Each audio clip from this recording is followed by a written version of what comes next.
আজকে আমি আপনাদের সামনে দুটো রেসিপি পরিবেশন করব। দেখুন, এক কাবলি ছোলার ঘুগনি, দুই মেথি পরোটা।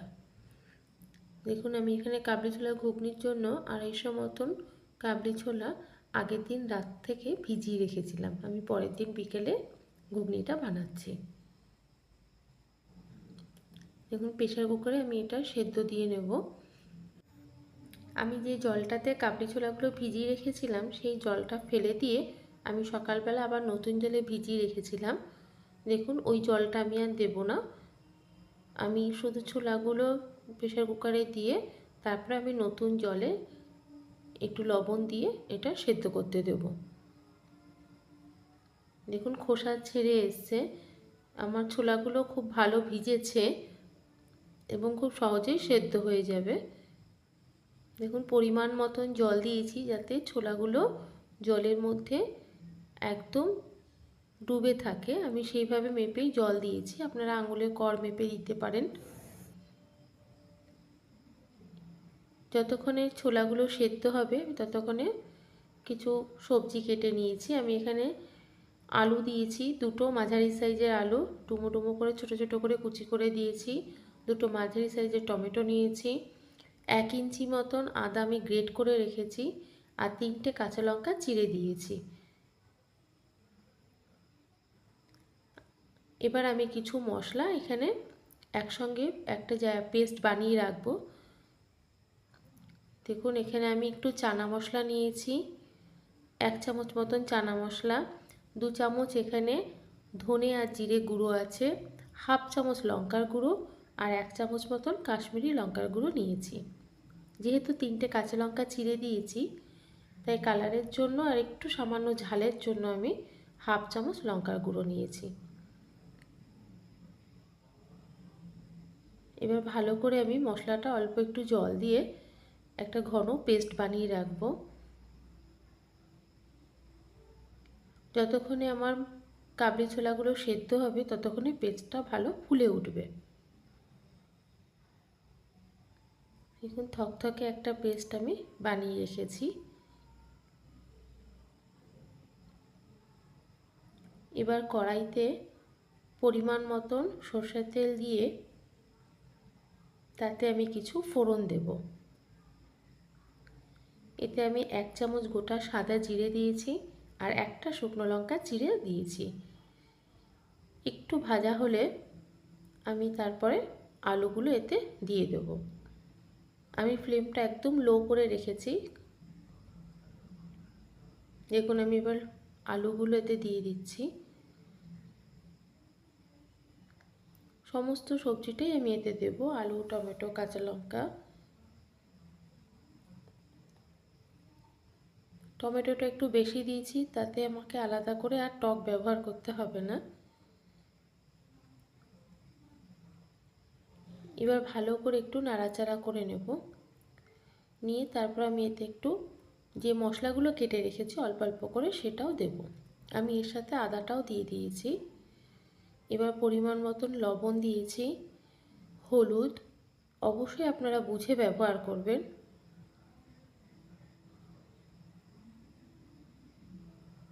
দেখুন, ভালো করে একটু নাড়াচাড়া করে নেব। আমি ফ্লেমটা একটু হাই করে দিয়েছিলাম। আমি এই ঘুগনিটা একদম নিরামিষভাবে বানাচ্ছি। দেখুন, ভালো করে একটু নেড়ে নেব। নিয়ে তারপরে আমি মশলার পেস্টটা এতে দেব। টমেটোগুলো একটু নরম হয়ে আসা অপেক্ষায় আমি এটা করে যাব। এবার আমি যে মশলার পেস্টটা বানিয়ে রেখেছিলাম সেটা এতে দিয়ে দিলাম আর বাটিটা ধুয়ে একটু জল দিয়েছি। দিয়ে ভালো করে নাড়াচাড়া করে আমি একটু ঢেকে দেব। তাতে মশলার কাঁচা গন্ধটাও চলে যাবে আর আমার আলু আর টমেটোটাও ভালো সেদ্ধ হয়ে যাবে।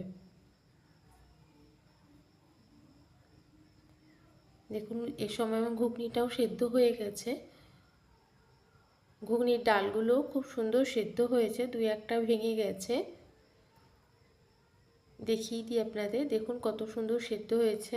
ছোলাগুলো গোটা আছে কিন্তু হাত দিয়ে চাপলে একদম নরম হয়ে ভেঙে যাচ্ছে।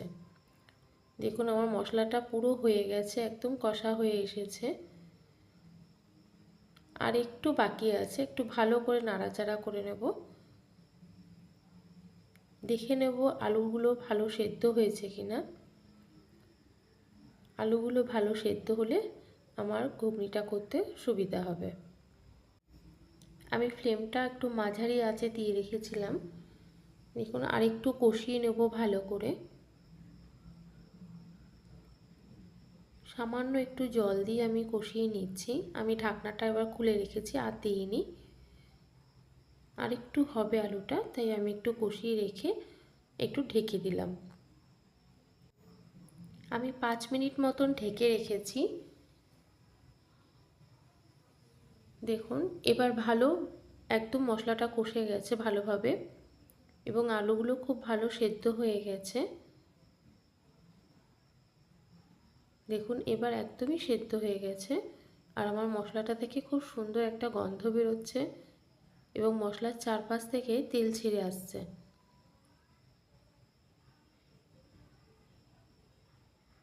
এবার আমি ঘুগনির ডালটা এতে দিয়ে দেব।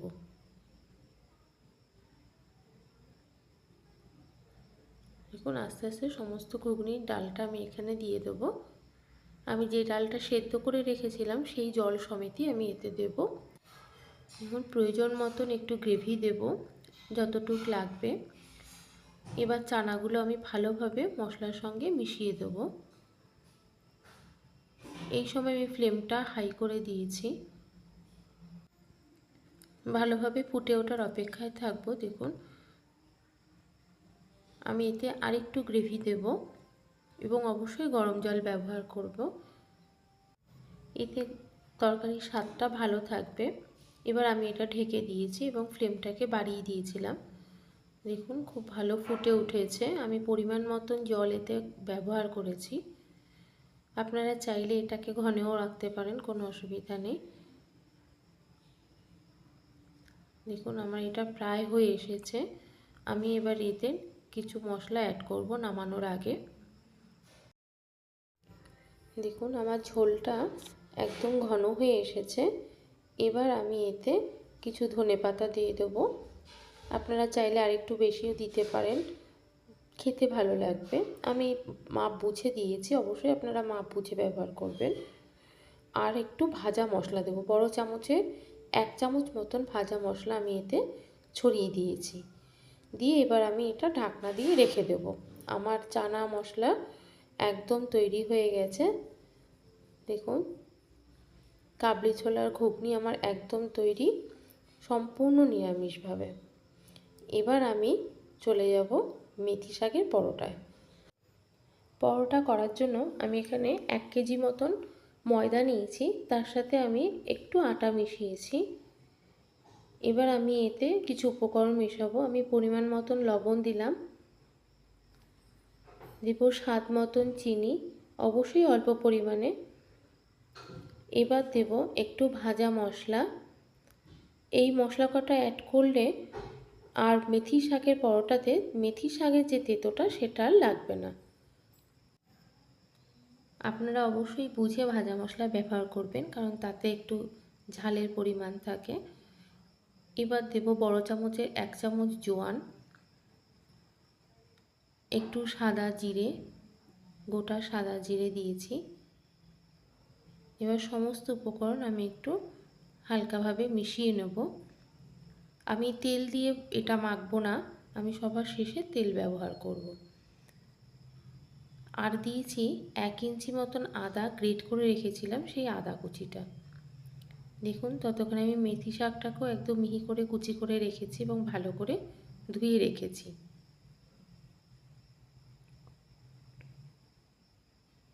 আমি এখানে হাফ আঁটি মতন মেথি শাক নিয়েছি। এবার উপকরণগুলো মেশানোর পরে আমি আদা আর মেথি শাকটা একসঙ্গে মেশাবো। ভালো করে এই উপকরণগুলো দিয়ে ময়দাটাকে ময়াম দিয়ে নেব। দেখুন এইভাবে কষলে কষলে, হাত দিয়ে কষলে নিয়ে আমি শাকগুলোকে মিশিয়ে দিচ্ছি। এভাবে করে দেখবেন, একটুকু তেতো লাগবে না এবং খেতেও খুব ভালো লাগবে। দেখুন আমার প্রায় ময়মটা হয়ে এসেছে। এবার আমি অল্প অল্প জল দিয়ে ময়দাটা মেখে নেব।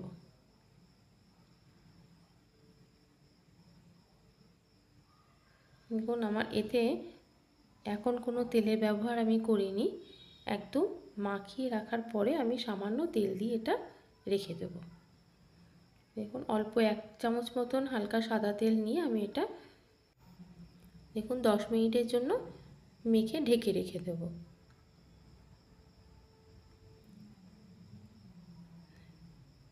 এবার আমি এটা 10 মিনিটের জন্য ঢেকে রেখেছিলাম। দেখুন 10 মিনিট পর আমি এসেছি, এটা ময়দাটা খুব ভালো সেট হয়ে গেছে। আমি এটাকে আরেকবার ডলে নেব, কারণ আমার তেলটা উপর থেকে মাখানো ছিল এবং শাকগুলো খুব সুন্দর মিশে গেছে। দেখুন আমি ভালো করে আরেকবার একটু মেখে নেব হাতে নিয়ে। এবার আমি পরিমাণ মতন গোল করে লেচি করে নেব। আপনারা ছোট বড় আপনাদের মাপ অনুযায়ী করতে পারেন। আমি একটু বড় করে লেচিগুলো করেছি, কারণ আমি পরোটাটা গোল করে বেলবো। এবার আমি একটু আটা দিয়ে পুরো পরোটাগুলো বেলে নেব সুন্দর গোল করে। দেখুন আমি এতে তেলের ব্যবহার করব একদম ভাজবার সময়, তাতে কি হবে তেলের পরিমাণটাও কম লাগবে এবং অতিরিক্ত তেলটা মুখে লাগবে না। দেখুন আমি এভাবে গোল গোল করে সমস্ত পরোটাগুলো বেলে নেব। দেখুন কেমন পাতলা হয়েছে। এবার আমি প্রথমে একটু হালকা করে সেঁকে নিয়ে তারপরে আমি ওপর থেকে তেল ছড়িয়ে পরোটাগুলো ভেজে নেব। দেখুন আমি কয়েকটা ভেজেছি, আপনাদের আবার একটা করে দেখাচ্ছি। একদম হালকা করে ভেজে নেব। আমি যদি চাটুতে হালকা করে ভাজি, তাহলে আমি এরপরে যখন তেল দেব তাহলে আমার পরোটাগুলো নরম থাকবে। দেখুন আস্তে আস্তে চারপাশ থেকে ফুলে উঠছে। দেখুন মৌমিতার খাদ্যবিতানের রেসিপিগুলো কেমন লাগছে অবশ্যই কমেন্টে জানাবেন, শেয়ার করবেন, লাইক দেবেন আর চ্যানেলটি সাবস্ক্রাইব করে রাখবেন আরও অন্যান্য রেসিপি পাওয়ার জন্য। দেখুন পরোটাগুলো কিন্তু খুব নরম হয়েছে আর এগুলো একটুকু তেতো লাগবে না, আর খেলেও এগুলোতে কোনো গ্যাস অম্বল হবে না, কারণ এতে গোটা সাদা জিরে আর জোয়ান দেয়া আছে। আমি এইভাবে সমস্ত পরোটাগুলো বেলে নেব।